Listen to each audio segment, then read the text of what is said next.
అక్కడ చదివారా మీరు సరిగా? పిలిచిన పని కొరకు వారిని నాకు ప్రత్యేకపరచుడు. ఈ రోజు పిలవట్లేదు, ముందు నుంచే పిలిచాను నేను. మీలో అందరినీ దేవుడు పిలిచాడు. మీలో అందరిలో ఉన్న పిలుపు మీకు ఎందుకు అర్థం అవ్వట్లేదు తెలుసా? మీరు ఉపవాసం చేయట్లేదు. ఏడవడాల్సిన అవసరం లేదు. నా జీవితంలో ఇది ఫార్ములాగా చెప్పట్లేదు, ఫార్ములా అనుకున్నా పర్లేదు మీరు. నా జీవితంలో నేను ఎప్పుడైతే నిర్ణయం తీసుకోవాల్సి వచ్చిందో పరిచర్య విషయంలో, నేను 3 రోజులు ఉపవాసం ఉన్నాను అంతే. నన్ను ఎవ్వరిని అడగలేదు, పోయి నిర్ణయం తీసుకున్నాను. నేను ఎప్పుడైనా ఏ నిర్ణయం అయినా తీసుకోవాల్సి వచ్చిందనుకో, నేను ఫాస్టింగ్. ఉపవాసం దాన్ని స్థిరపరిచేస్తుంది.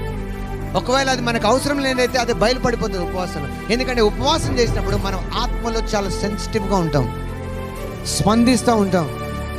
ఆమేన్. చాలా యాక్టివ్గా ఉంటాం స్పిరిట్లో. అప్పుడు మనం దేవుని యొక్క ఆత్మస్వరం వినగలం.